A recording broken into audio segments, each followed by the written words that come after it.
உலகெங்கிலும் இருக்கும் Cloud7 voice நேயர்கள் அனைவருக்கும் வணக்கம். நான் உங்கள் ராம்ஜி.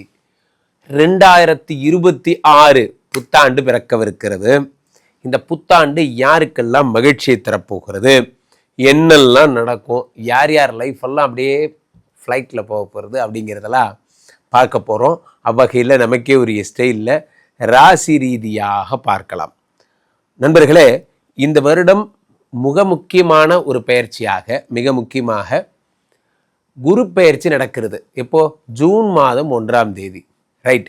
அதோட டிசம்பர் 6ஆம் தேதி யார் வரா? ராகு பகவானுடைய பயிற்சி கும்பத்திலிருந்து மகரத்திற்கு வருகிறது, ரைட். இது 2 தான் பயிற்சியை, மற்றபடி பெரிய பயிற்சிகள் எதுவும் இல்லை. இது 2 தான். ஸோ இதை பேஸ் பண்ணி ஜூனுக்கு முன்னாடி எப்படி இருக்கும், ஜூனுக்கு பின்னாடி எப்படி இருக்குங்கிறது தான் 2026 புத்தாண்டு பலனே. கும்பராசிக்காரர்களுக்கு 5ஆம் இடத்துல குரு 6ஆம் இடத்துக்கு போகிறார், உச்சம் பெறுகிறார். வேலை கிடைக்க போகுது, புதுசாக ஒரு இடத்துல வேலை கிடைக்கும். இருக்கிற இடத்துல வேலை மாறுவீங்க. குவாலிட்டி பார்த்துட்டு இருந்தேன் சார், ப்ரொடக்ஷன் பார்க்குறேன் சார், இப்போ சேல்ஸ் பார்க்குறேன் சார் போன்ற விஷயம்லாம் மாறி மாறி கொடுப்பாங்க. 6ஆம் இடத்துல இருக்கிற குரு பகவான் 10 பார்க்குறார். புதுசாக தொழில் தொடங்க போகிறீங்க. ஏதோ ஒரு தொழில் வெக்கப்படாமல் பண்ணுங்க. நமக்கு என்ன பாருங்க, திருடக்கூடாது, பொய் சொல்லக்கூடாது, பிச்சை எடுக்கக்கூடாது. 10ஆம் இடத்த குரு பகவான் உழைச்சி செய்கிற எல்லா தொழிலும் கௌரவமானது தான். அப்போ 10ஆம் இடத்த குரு பகவான் பார்க்கும் பொழுது புதிய ஸ்டார்ட் அப் பிஸ்னஸ் பண்ணுவீங்க. அடுத்து 2ஆம் இடத்த குரு பார்க்குறார்.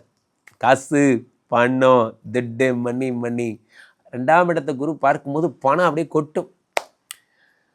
ராசியிலே ராகு இங்கே உடம்புலே உட்காந்துருக்கார். கும்பராசிக்காரர்கள் ஆண்களாக இருந்தால் பெண்கள்கிட்ட, பெண்களாக இருந்தால் ஆண்கள்கிட்ட பேசவே கூடாது.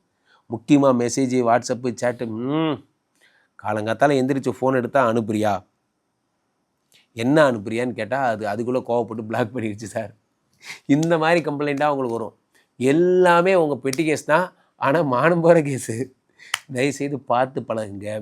நீங்கள் டிஆர் குட் மார்னிங் அனுப்பியிருப்பீங்க, அந்த டியருக்கு வேறு டியர்னு அர்த்தம்னா அது நினச்சிக்குவோம். அவங்க வீட்டிலேருந்து ஃபோன் பண்ணுவாங்க, ஏன்பா நீ தான் என் பொண்ணுக்கு டியர்னு நினச்சியாப்பா? ஐயோ, நான் டியர் குட் மார்னிங் நினச்சேங்க.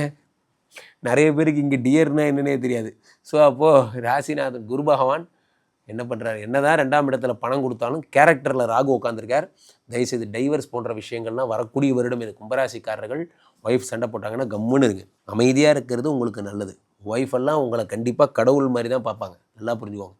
இந்த ஒரு தத்துவத்தை மனசில் வச்சுக்கோங்க. இதை நான் ஃபாலோ பண்ணுறேன், உங்களுக்கு சொல்கிறேன். உங்கள் ஒய்ஃபுக்கு யார் கடவுள்னு நினைக்கிறீங்க? நீங்கள் தான் கடவுள். உங்களுக்கு டெய்லியே அர்ச்சனை பண்ணிகிட்டே இருப்பாங்க.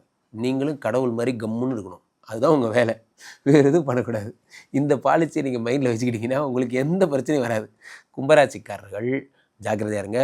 குடும்பத்துக்கு ஆபத்து. ராசியில் ராகு இருக்கார்.